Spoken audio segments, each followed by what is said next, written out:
प्यारी प्यारी गुरु माता की जय, माता महाकाली की, सभी माताओं की, पुनः से सद्गुरुदेव भगवान की।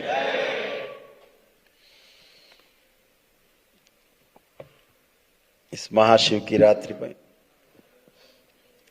आप सभी का बहुत बहुत स्वागत है।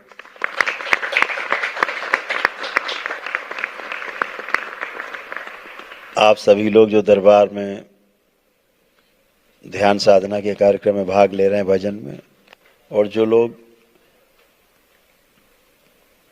दूसरे माध्यम से अपने अपने मोबाइल पर देख पा रहे हैं दरबार को, उन सबको भी इस महाशिवरात्रि की बहुत बहुत शुभकामनाएं।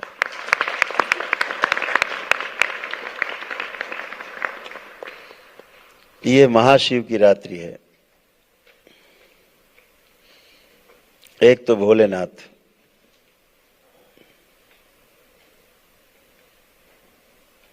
स्थूल में, फिर सूक्ष्म में शिव, फिर शिव से भी ऊपर महाशिव। तो ये महाशिवरात्रि है। इस महाशिव की रात्रि एक दिन आती है वर्ष में, 365 दिन में एक दिन। और ये जो महाशिवरात्रि है, महाकुंभ के समापन पर अंतिम स्नान होता है।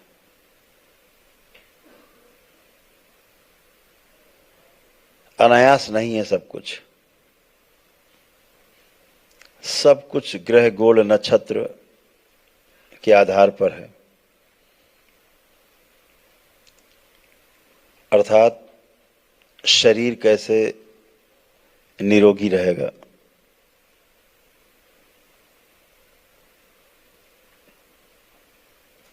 मन कैसे निरोगी रहेगा।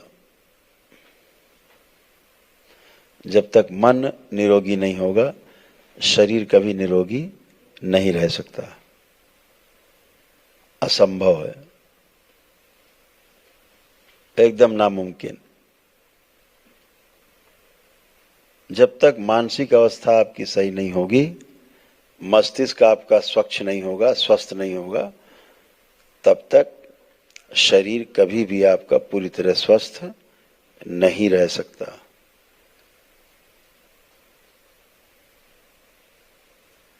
सब कुछ इसी मस्तिष्क में है। यत् पिंडे तद ब्रह्मांडे, जो जो कुछ ब्रह्मांड में है वो सब यहीं उपलब्ध है आपके शरीर में। इस संसार में माटी से लेके पानी हो, आग हो, हवा हो, आकाश हो, सोना हो, चांदी हो, तांबा हो, सारी गैस हैं, सारे पदार्थ, नमक हो, सब कुछ इसी शरीर में मौजूद है।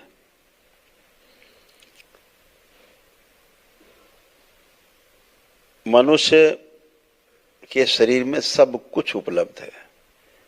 इसलिए इस मनुष्य के शरीर के द्वारा संसार की प्रत्येक वस्तु को पूरा पूरा समझा जा सकता है।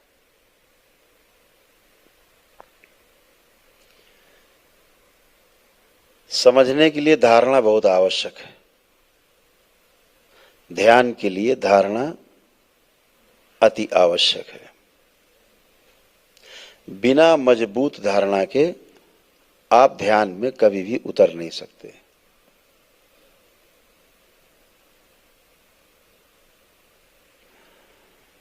एक बार एक महापुरुष थे, उनके पास एक सज्जन आए। जब वो सज्जन आए तो उनके तमाम शिष्य पहले से उन महापुरुष के आसपास बैठे थे।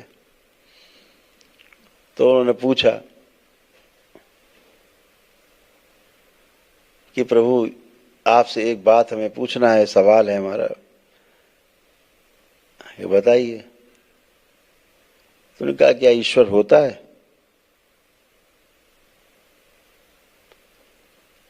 तो उन्होंने कहा कि आप बताओ, आपको क्या लगता है, होता है कि नहीं होता?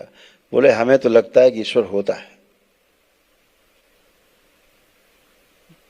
तो महापुरुषों ने कहा नहीं, बिल्कुल झूठ बात, ईश्वर बिल्कुल नहीं, है ही नहीं, ईश्वर तो होता ही नहीं।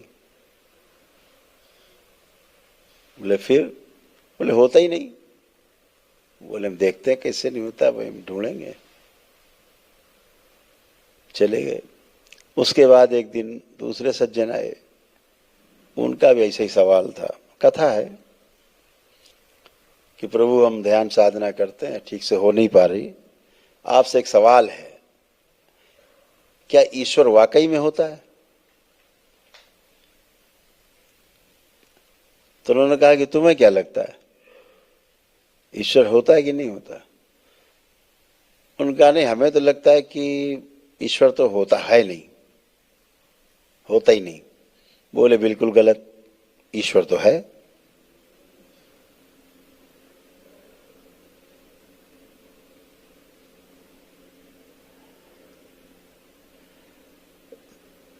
तो अब शिष्य और कंफ्यूज हो गए। अभी एक आए तो उससे कहा ईश्वर होता नहीं, इससे कह रहे ईश्वर होता है। एक दिन एक तीसरे सज्जन आए, उन्होंने पूछा यही प्रश्न कि प्रभु हम जानना चाहते हैं ईश्वर होता है कि नहीं होता, हम आपसे सुनना चाहते हैं। बोले तुम्हारी कैसी राय है? बोले हम तो बड़ा कंफ्यूज है, पता नहीं, कभी लगता है कभी लगता नहीं है। तो महाराज जी उठे और अपना कुटिया के अंदर चले गए, कोई जवाब ही नहीं दिया। अब उनके शिष्य और कंफ्यूज, और ज्यादा भर गए प्रश्नों से। उसको बगैर जवाब दिए कुटिया अंदर चले आए, वो चला गया। अब शिष्यों ने घेर लिया उन्हें कि गुरुदेव अब ये बताओ, पहले आज तो सवाल ही हम लोगों के बड़े बड़े सवाल बन गए। एक को कह दिया ईश्वर है, दूसरे से कह दिया ईश्वर नहीं है, और तीसरे ने कहा तो आपने जवाब ही नहीं दिया कोई, ये क्या है?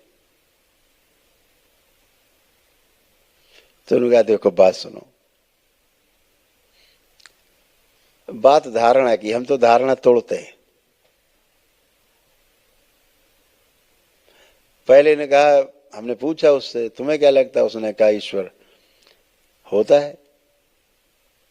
तो हमने तो मान के बैठ गया कि होता है, तो अब जानेगा ही नहीं, जानने का प्रयास ही नहीं करेगा। तो हमने उसे बता दिया नहीं होता है, तो उसकी धारणा तोड़ी हमने। दूसरे ने पूछा तो उसने बताया कि हाँ ईश्वर तो हमें लगता है कि नहीं होता है। तो हमने उससे कहा होता है, तो हमने उसकी वो धारणा तोड़ी। और तीसरा कंफ्यूज था है कि नहीं, तो हमने खुद ही ढूंढेगा है कि नहीं,